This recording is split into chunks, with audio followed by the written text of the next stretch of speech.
French media संस्थान है media part, उसने राफेल जेट्स पे कुछ आरोप लगाए, तब सरकार ने बोला कि नहीं नहीं ये फालतू के आरोप है, कोई मतलब। उसी संस्थान ने अब एक और एनजीओ ऑर्गेनाइजेशन है ORCCP, उस पे आरोप लगाए। बीजेपी उन आरोपों पे चढ़ गई कहते हुए कि यही साबित करता है कि जॉर्ज सोरोस का कांग्रेस पार्टी से लिंक है। तो मेरा सवाल यह है कि जब उन्होंने राफेल पे आरोप लगाए तब तो आपने खारिज कर दिए, अब वो George Soros, funding, deep state, US deep state की बात करें तो आप कह रहे हैं कि वही संस्थान ठीक है। देखिए राहुल जी, आप UPA के 10 साल याद करो, आरोप जो लगते थे वो विदेश की संस्थाएं नहीं लगाती थी, आरोप यहां केग लगाता था, आरोप यहां RTI से निकल कर आते थे और आरोप की जांच यहां से सुप्रीम कोर्ट ऑफ इंडिया या हाई कोर्ट, किसी कंसर्न हाई कोर्ट के ऑर्डर से होती थी। मुझे मालूम नहीं है राहुल गांधी हर बार विदेश से क्यों प्रेरणा ले रहे हैं।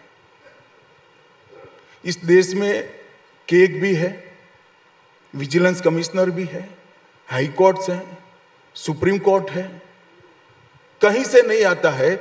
जब भी सदन होता है बाहर से कोई आरोप आ जाता है और ये लेकर घूमते, जर्सी पहनकर घूमते हैं। उनका प्रेरणा स्रोत ही बाहर है, उसमें मुझे तो आश्चर्य नहीं है। मुझे तो मालूम है क्यों प्रेरणा स्रोत बाहर है। क्यों बाहर है? छोड़िए, अब मैं निजी बातें करना नहीं बता दे। क्या निजी बात? क्या छोड़िए, पब्लिक समझ गई है, आप नहीं समझे हो तो थोड़ा पब्लिक में पूछ लेना। आपको समझ में आया या अच्छे से समझाएं? किसी को भी खड़ा करो, बता देंगे। आप खड़ा करो ना तो जवाब मिल जाएगा। देखो हाथ खड़ा हुआ, बता दो भैया, माइक ले जाओ वहां। समझ में आया कि नहीं? ऐसी मत हाथ खड़ा कर देना।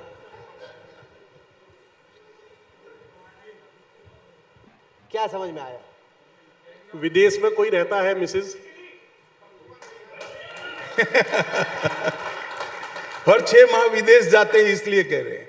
अभी थोड़े और पीछे हो जाओ, रिवाइंड करो कैसेट तो और याद आएगा। नहीं, आप कह रहे हैं कि वो विदेशी संस्थानों से प्रेरणा ले रहे हैं, लेकिन प्रियंका गांधी वाड्रा ने पार्लियामेंट में अपनी डेब्यू स्पीच की और उन्होंने कहा कि देखिए जो संस्थान है उनको मोदी सरकार ने कमजोर कर दिया। कैग हो, CAG हो या फिर CVC हो, जिस तरह से पहले RTI में जवाब निकलते थे, आपने देश के डेमोक्रेटिक इंस्टीट्यूशंस को इस तरीके से कमजोर कर दिया कि वहीं पे अब कोई जवाब निकल नहीं रहा इस तरह का। अब सारी दुनिया, इनका आरोप है कि मोदी सरकार के कब्जे में है, कोर्ट भी मोदी सरकार के कब्जे में है। इस देश में 25 से ज्यादा हाई कोर्ट हैं, वो भी मोदी सरकार के कब्जे में है, केग भी मोदी सरकार के कब्जे में है और विजिलेंस कमिश्नर भी मोदी सरकार के कब्जे में है। आपका जब समय था तब आपके ये सारे इंस्टीट्यूशन ने ही आपके घपले घोटाले उजागर किए थे और संस्थानों पर कब्जा कैसे जमाना है और कांग्रेस कैसे संवैधानिक संस्थाओं को और संविधान को तोड़ती मरोड़ती थी। राहुल गांधी को कम से कम मोदी जी के जवाब के बाद तो मालूम पड़ गया होगा, ऐसा मैं मानता हूं। आपको 4 जून के बाद ऐसी फीलिंग आई कि, मतलब लोगों को ऐसी फीलिंग आई, मैं आपका जवाब जानना चाहता हूं, कि बीजेपी 240 सीट लेकर भी थोड़ी सी बैकफुट पे थी, कांग्रेस 99 सीटें लेके ऐसे ओढ़ रही थी जैसे वही चुनाव जीत गई हो। आज तक की चैनल का इसमें सबसे बड़ा रोल है। वो कैसे? मैं बताता हूं कैसे। मैं आज तक के माध्यम से देश की जनता को पूछना चाहता हूं, लोकसभा में 2 और होते, स्पीकर साहब बीच में बैठते हैं, लेफ्ट हैंड साइड पर ऑपोजिशन बैठता है और राइट हैंड साइड पर सरकार जो जीतती है वो पार्टी बैठती। भाई राइट हैंड साइड पर कौन बैठा है बताओ तो, कौन बैठा है भाई? मोदी जी बैठे हैं। सरकार में प्रधानमंत्री की शपथ किसकी होती है?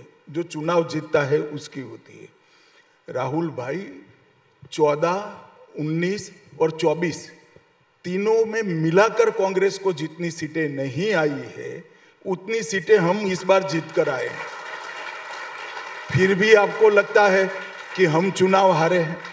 राहुल के बहुत संपर्क में मत रहो न, वरना धीरे धीरे तेरा भी प्रॉब्लम हो जाएगा। नहीं, मैं आपको ये बता दूं, एक व्यक्ति ऐसा है मैंने देखा था कि पराजय से निराश नहीं होना चाहिए और विजय से अहंकारी नहीं होना चाहिए, मगर ऐसा व्यक्ति मैं पहली बार भारतीय राजनीति में देख रहा हूं जो पराजय से अहंकारी होता है। और ये ऐसा व्यक्ति भारत के राजनीतिक इतिहास में पहली बार आया है।